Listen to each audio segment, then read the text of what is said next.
Hello, we're together again. Today's video we're going to talk about the clinic managers or clinic leads or lead clinicians. Which one is it? Yeah. Well, I think they'll answer to anything. Right. Clinic team leads, the basis of that is a leader of a clinic, leader of a team. So we interchange those team leads, lead clinician, interchangeably. So typically the path, historically the path has been for a clinician that's a certified clinician that's been trained and gone through school, that has either come back with us or worked in the field and has a number of years, has been our historic pattern, but our guys are getting younger. So they've got a number of experiences behind them so that they can step into a role either on their own and start an organization or with an existing organization and pick up and lead patient care. Along with patient care, there's all the team. And so a central figure on the team is the team lead, the clinic lead. Most of the paperwork will be generated by the clinician because the clinician does all of the evaluation and the delivery of the device. So everything passes through that clinician. In order to move from a clinician to a clinic lead or a leadership position, there's a set of tools that a person has to have. For instance, the innate ability to lead is fairly common in this group. Now, not everybody has it.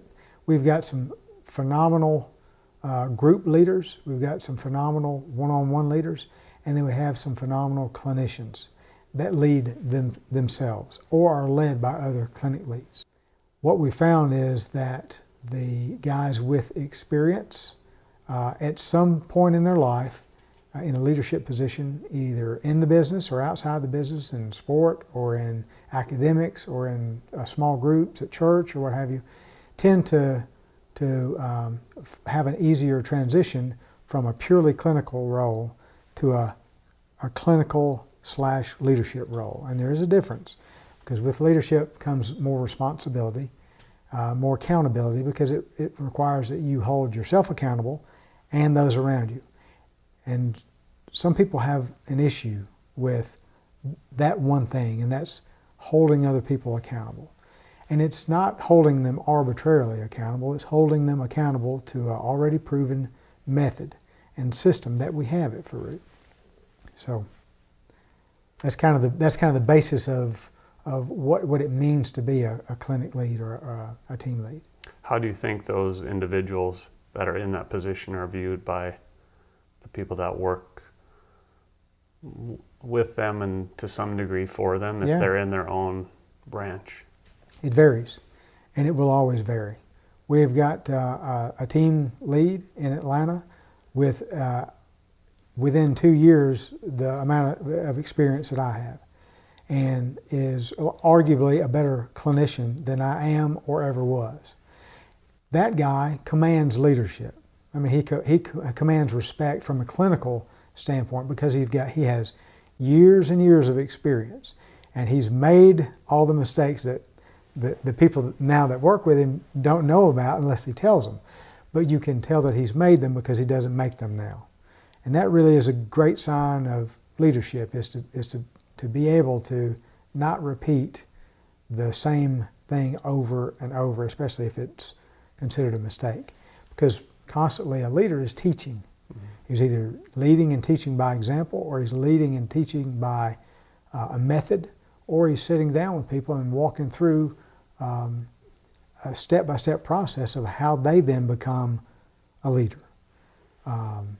We've got a relatively young individual who is recently certified, has been with us for a short period of time, who's about to step into that role. It's going to be totally different with him.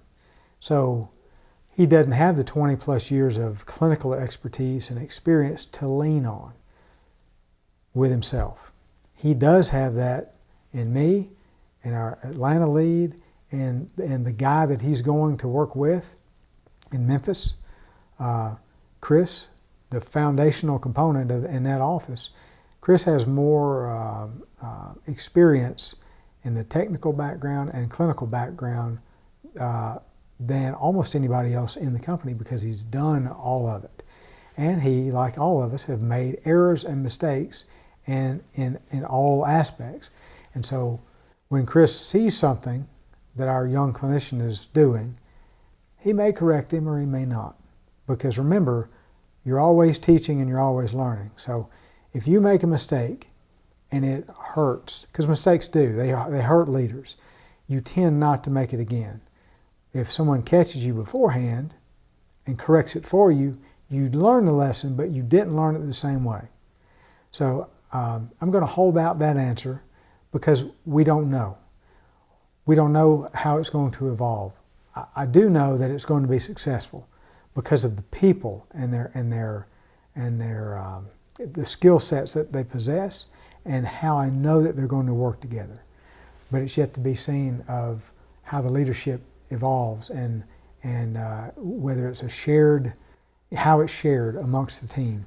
It's really going to be interesting, and we're going to watch it closely because it may emulate some of our other offices going forward, because it seems that practitioners, the ones who are emerging as leaders, are getting younger and younger. Great. Thanks, Keith. Yeah, man. Appreciate it. A lot of fun. Thanks for watching. Hope you enjoyed learning more about clinical lead role.